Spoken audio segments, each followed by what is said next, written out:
I'd like to introduce you to Wendy.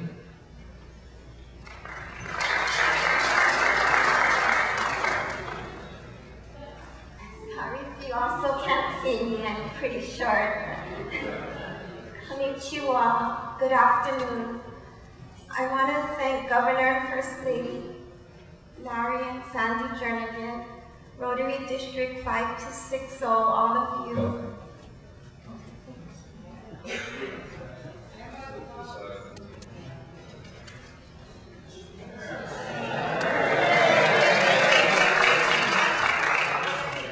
Have a sheet.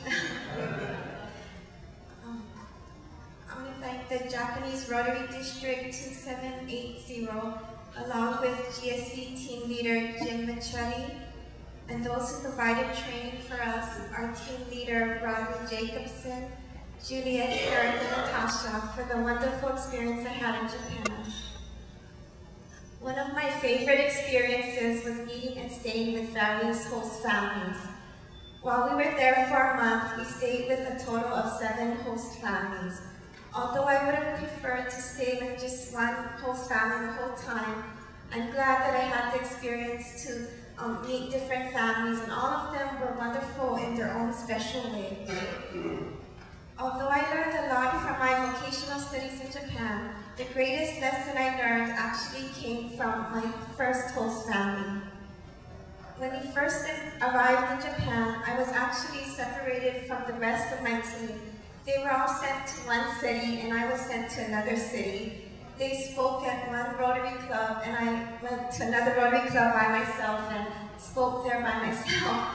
So at first, in essence, I was in a foreign land by myself, and I was kind of like, okay, what's going on? But my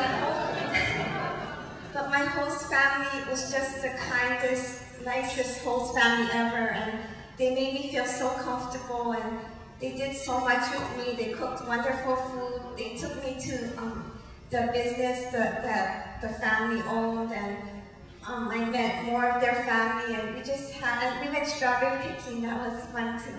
Even though they said that it was work, but to me it was fun. So I actually got really attached to my host family, and I didn't think that in such a short time I would actually get so attached to my host families. But I remember that when it was time to leave, I was like, what do you mean it's time to leave? I'm not ready. And then the thing that added to it was the day that I was going to leave, I didn't see my host's father. And I was like, oh my gosh, my host dad is not even going to say goodbye to me. And it just hurt me so much. And my host father's dad is the one that drove me to the next meeting place. And so when I was leaving my host mom, I just was like, no, I can't leave, and it hurt so much. But actually, when we got to our meeting place, I saw my host dad. He was the one driving the bus to our next destination. So I did feel better that I got to say goodbye to him. But it still, when I said goodbye to him and we were on the bus, it took me a while before the tears stopped rolling from my face, because I couldn't believe how attached I had grown to my host family. And then later on, it dawned on me, oh my gosh, this is what the children that I work with go through. I work for the Department of Children and Family Services. And there are times if we may need to temporarily or sometimes permanently remove them from their birth families. And if needed, if we cannot find an appropriate relative, then they may get placed in a foster home. And so in essence, they're going to a foreign land where they're not familiar with the language or culture or even the food.